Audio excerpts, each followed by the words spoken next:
जय मसीह। आज 28 सेप्टेम्बर 2022 तदनुसार 12 असोज 2079 बुधबार।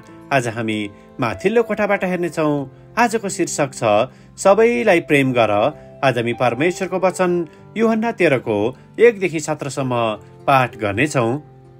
निस्तार चाडको अघि यस संसारबाट विदा भएर पिता कहाँ जाने उहाँको समय आइपुग्यो भन्ने यसुले थाहा पाउनुभयो। अनि संसारमा भएका आफ्ना जतिलाई प्रेम गरेर उहाँले तिनीहरूलाई अन्त्यसम्म प्रेम गर्नुभयो। अनि बेलुकीको भोजनको बेला दियाबलसले सिमोनको छोरो यहुदा इस्करियोतको मनमा उहाँलाई पक्राइदिने विचार अघिबाटै हालिसकेको थियो। पिताले सबै थोक उहाँका हातमा दिनुभएको छ र उहाँ परमेश्वरको तर्फबाट आउनुभएको हो र परमेश्वरका नै जाँदै हुनुहुन्छ भन्ने कुरा यसुले जान्नुहुँदथ्यो।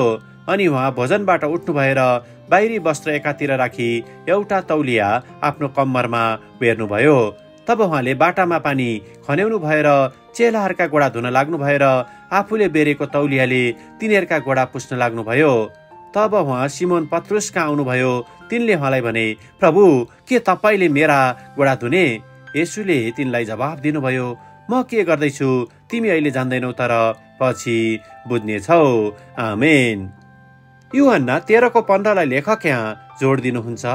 मैले तिमीहरूलाई एउटा उदाहरण दिएको छु र जसो मैले तिमीहरूका निम्ति गरेँ तिमीहरूले पनि त्यसै गर। आमेन। लेखक आफ्नो अनुभव र विचारलाई यहाँ यसरी प्रस्तुत गर्नुहुन्छ। यूहन्नाको सुसमाचारमा येशूले आफ्नो बाहिरी वस्त्र फुकाली कम्मरमा बाँधेर निहुराउँदै आफ्ना चेलाहरूका जुत्ताहरू फुकाल्दै हिलाम्मे खुट्टाहरू एकपछि अर्को गरी धोई रुमालले पुछेको तस्बिर मेरो आँखामा स्पष्टसँग घुमिरहेको छ। यो कुरालाई कल्पना गर्दा पनि मेरो आँखा रसाउन थाल्छ। यदि संसारको उद्धारकर्ताले त यस्तो काम गर्न आफूलाई नम्र तुल्याउनुहुन्छ भने हामीले पनि एकअर्कामा भेदभाव नगरी एकअर्काको सेवा गर्नुपर्दछ। येशूको सेवक अगुवापनलाई पछ्याउनु भनेको हाम्रा वरिपरि रहेका मानिसहरूका पृष्ठभूमिलाई ख्याल नगरी उहाँहरूको सेवामा समर्पित हुनु हो।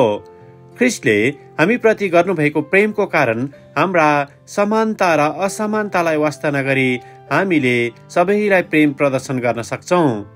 जुन प्रेमले सबैलाई आफ्नो विचारहरू पोख्ने ठाउँ प्रदान गर्दछ, जुन प्रेमले म तिमीलाई कसरी सहायता गर्न सक्छु भन्ने प्रश्न सोध्छ। साथै त्यो प्रेमले हाम्रा कमजोरीहरू र दुर्बलताहरूलाई राम्ररी बुझेको हुन्छ। त्यो प्रेम केवल ख्रिस्टमा केन्द्रित हुन्छ। आमेन। आजको विचार, येशूले मलाई संसारको भेदभाव भन्दा माथि उठी सबैलाई प्रेम गर्न बोलाउनु भयो। प्रार्थना।